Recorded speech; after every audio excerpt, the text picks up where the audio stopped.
is the author of this amazing new book called A New Alphabet for Humanity.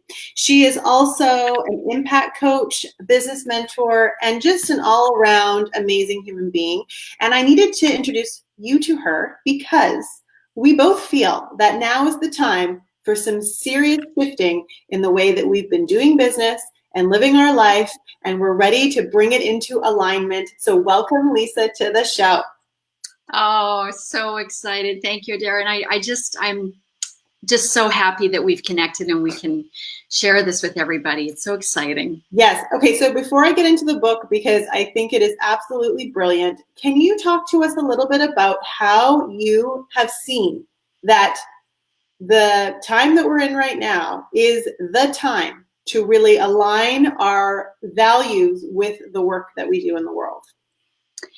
Yeah, I truly feel at the depth of my being that we are undergoing one of the greatest transformations in human history right now. And right now I feel that there is such a recalibration that's happening, and we're really starting a revolution. We're starting a revolution in our values. You know, it's like, what are the things that we truly value about life and the world? And I feel like so much of how the world was created, this industrial age that we've been living through and all of that is now transforming, and it's giving us all an opportunity to reset and look at this vision where we can, create well-being for the whole. That's really what it's about right now, I feel. Mm-hmm. Now, you and I are obviously very into those communities and groups of people who have taken time to really sit with what they want to contribute to the world, and then either building non-for-profits around that, or for people or for the planet businesses, right? And we're doing our best to create a powerful impact in that way and to create this positive movement and change. But where do you see people getting stuck in the sense of like not understanding how to bring that to their life? So interesting. I think what I've really learned, I've been reading a lot of books on social and environmental impact and change, and I feel like, this has sort of been my mission for like a decade now. It's like, how do we transform business so it truly is a force for good? And what I've realized is that in many ways at a societal level, we've been programmed to just look after ourselves, right? It's like, look out for number one. And really, the intention of starting a business to make money and make enough for us to make a living is really kind of the focus. Mm-hmm.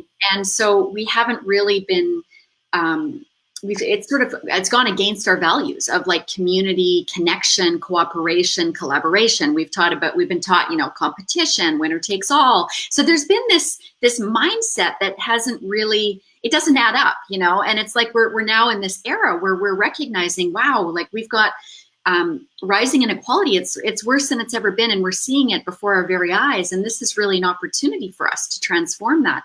And I feel like we all are change makers. Like we're moving into an age where everyone is recognizing that they have the capacity to be part of the change, whether it's a small thing, planting a garden, which is actually a big thing. It's the choices that we're making every day, and the work that we're aligning ourselves to. So I think where people are, I guess what I want to inspire people to do is think about how they can align themselves with a greater purpose, which is really about how do we contribute to the health and well-being of people and the planet.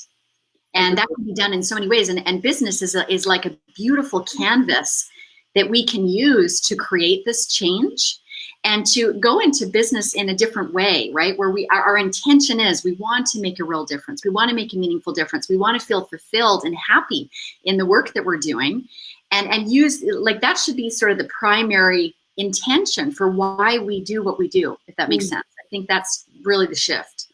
Totally. I also think a big mindset shift is around money, because a lot of times we're like, but how do I make money? But how do I make enough money? There's always this sense of lack and needing to do work for money.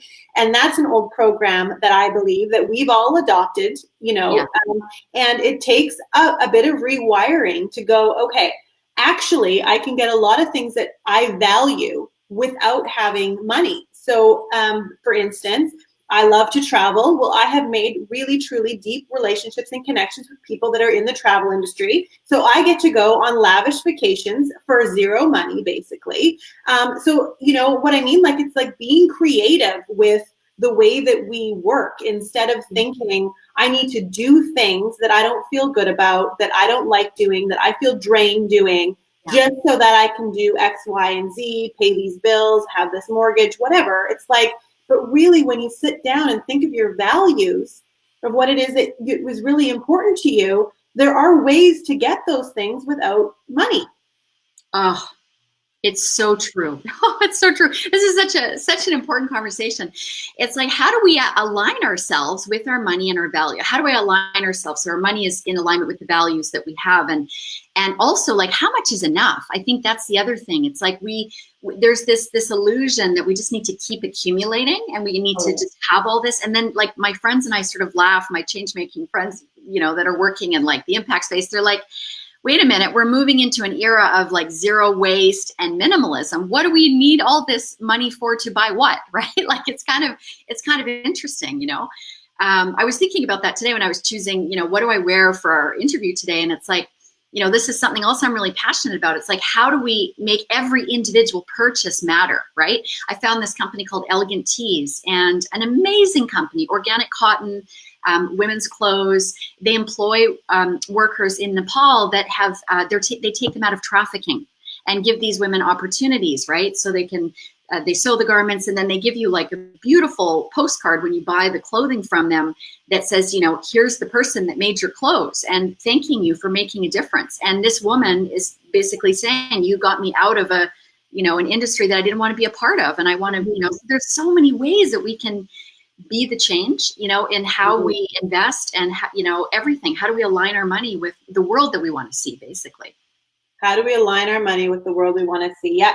And, right now I only shop thrift, but that could be a thing that goes of the wayside as well. If, Old Navy, not putting any company, just any of the retail stores, sorry, I was just trying to throw a name out there, like for people that maybe stop purchasing at such a high demand capacity, consuming so much, then maybe these thrift stores and these garbage clothing islands that we've created won't exist anymore. And I love the idea of being really intentional with our purchases and what it really does matter to us. And that's one thing, just to pop in the book here, that I loved about this is that you printed with recycled paper and non-toxic soya inks. And that's just goes to show where every little detail of yourself can be of a change, of a new way.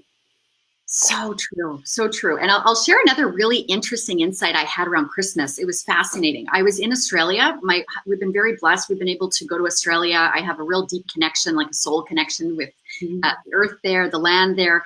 And I had this like fascinating experience where it was at Christmas time, and everybody's just wrapped up in the frenzy of like buying and consuming and getting stuff for their kids. And I was walking through this like pedestrian shopping mall outside, and I was looking at all the stores. And I was like, this is so fascinating, right? Like that we are so programmed to go and buy all this stuff, right? And it's like, okay, we bought the pink water bottle. Now we need to buy the blue water bottle. Now we need to buy it's like we're so programmed into this consumption. But the reason we're programmed into it is because it's the only way the economy can keep going, right? It's like the GDP, it's all connected to growth. Meanwhile, we've got, over 7 billion of us living on the planet. And if all of the people in the world consumed like we do in North America, we would actually need 3 planets worth of resources to sustain ourselves. So it's like, it doesn't add up, it's like but we're so programmed. We're so programmed to be these consumers, right? And it's all designed to keep the economy running, right? And so the alternate view for what's happening right now in the world is like, what about if we just actually stopped for a minute and took stock on what we've actually created here, and how do we create a new system for living and live into a positive and regenerative future that doesn't involve us running around being busy trying to make money to buy all this stuff for the sake of just growing the economy.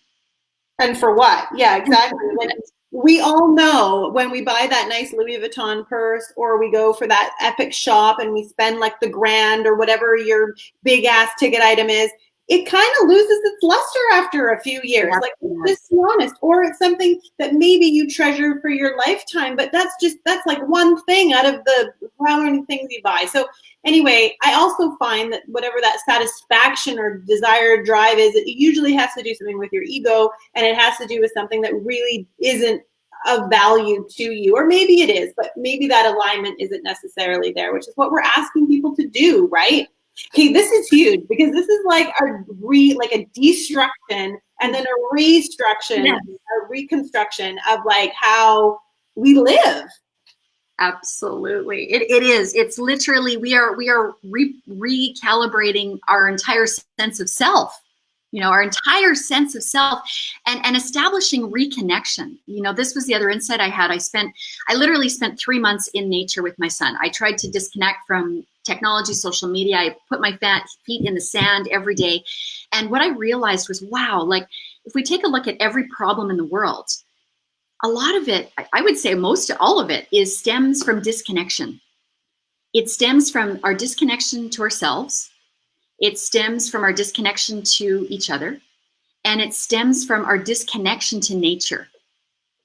And if we were just to reinstill that sense of connection, which I truly feel is happening right now, is that we're forced to be at home and we're forced to be with ourselves and learn how to reconnect with ourselves and reconnect with each other, and then reestablish how we treat the earth, how we're actually caring for the earth, and what does it mean to be the change, to be a true humanitarian, earth-loving global citizen, right? It's like, I even just this week, I'm waking up to the fact that I'm in my 40s and I do not know how to plant a permaculture garden. Like that just, it's mind-boggling to me to think that we don't even know how to plant our own gardens, right? It's like we've been so busy and wrapped up in career and whatever else we've been wrapped up in.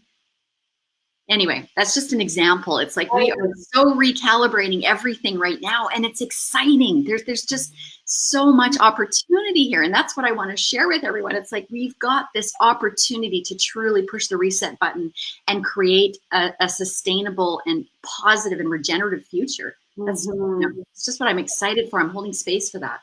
Oh, me too. And one thing I got so excited about when you were talking was the idea that this connection, not only to ourselves, but with each other and nature, really is a non-busy way of life. You have to unsubscribe to being busy and just stop yourself, still yourself, be at peace with, and I have to admit, every time I've done a long meditation, not like like when I've gone away for 10 days or a week or whatever, and I've been disconnected to all of the stuff we've been prescribed to, it is fascinating how interesting life is without all of that.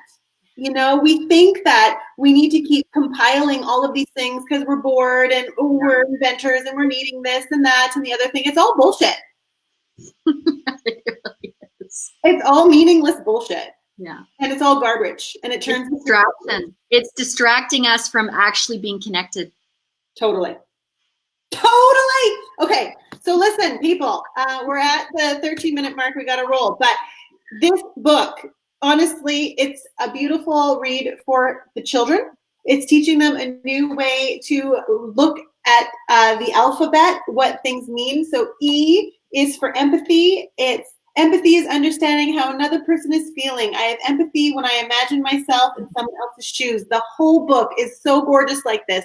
And you adults are going to remember who you are and what is really important by reading this yourselves. I just love it, Leesa. You're freaking genius. Thank you. Well, I'll share the backstory. In my heart, as a mom, I've been living in this question literally for 10 years. It's like, how can I make a meaningful contribution to the health and well-being of people on the planet? That's literally been my guiding question. And I've been writing in my journal for years, like, I really want to make a difference in education. And, I don't have a teaching background. I never, I didn't come from that world. And it was absolutely profound. I was at the beach with my son one day. And, as moms, we want to teach our kids the best stuff, right? We want to teach them what's meaningful and valuable. And he looked at me, and it was like his soul was speaking to me. And he's like, "What else you got for me, Mom?" like, what are you going to teach me? Like, and I would laugh because it's like, wait a minute, like, yeah, I've taught you the alphabet, I've taught you the letters, the numbers, the colors, like I've taught you all that stuff. And I thought, why is it that we're not teaching our children from a very early age what compassion means, what diversity means, what empathy means, what mindfulness means, right? Like so many of us as adults, we're still learning how to embody these words ourselves. And I literally just got this stream. It just came through me. I was like, okay, I need to create a new alphabet. I need to write down a list of alphabet words that I can teach my son about what's important, what's meaningful, what does it mean to be a good human being. And long story short, I came home, I shared it with my husband, and he like nearly fell over. He's like, Leesa, he goes, you've literally rewrote the alphabet here. He goes, you need to write a book. And then I started sharing it with a couple of mom friends, and they were like, oh my gosh, this is unreal. And so I thought, okay, I'm going to go for it. So we launched a Kickstarter campaign, and it was like, funded in 48 hours. People were like, yes, we need this. And so I mean, I feel like I was just a messenger for this book. The whole idea is to inspire the next generation to be compassionate and kind and loving to people and the planet, really having a true respect for nature and the earth. And I secretly wrote the book for parents, like you were saying. It's like secretly encoded for all of us to be reminded of what it means to be a happy, whole, healthy human being who really cares about people and the planet. And so it's been a magical journey since we launched. It's been incredible. All my retail partners, they just keep selling out. Like, it's been like, wow. I mean, it's just like, I feel like this is just the message of our times. We are literally recalibrating ourselves into how to be great humans and how to reconnect with each other. I think a whole other workshop or talk would be around how to become the messenger in everything that you do. So I just love that. What if you operated as the messenger at all times? It's like, that's like removing ego. It's letting go of all of the distractions, and it's just being solely connected with whatever that divine wisdom is that comes through you, that you do not own, that you are just privileged to be able to share and emanate into the world.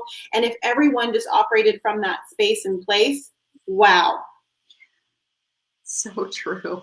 It's amazing. It's exciting. It's exciting. So true. It's exciting. We're literally co-creating the future right now. We are holding space for what we want. What is the kind of world that we want, and out of the busyness we can stop and write out that narrative. What is this new story for humanity that we're bringing about? What are we calling in right now? That's what's exciting. Love it. Okay, so if you are interested in the book, please say, I'd love a book, and I will pick one of you to gift the book to. So Leesa will mail it off to you, and I would love to gift you a book, the two of us. And if there's anything else you would like, please check in with Leesa and me. I'm feeling like there's some partnership happening here, so we'll be in touch about that. But thank you so much for taking some time out on your Sunday to share your big heart message and the mission and the vision that you see for us all. I really want to step into that. I'm stepping into that. Thank you. And I thank you. I mean, this is such an important, beautiful time for us to really join together and just really spread that message of hope and possibility and optimism. This is the time. So thank you so much. Lovely. Thank you, girl, for coming, and beautiful choice in color.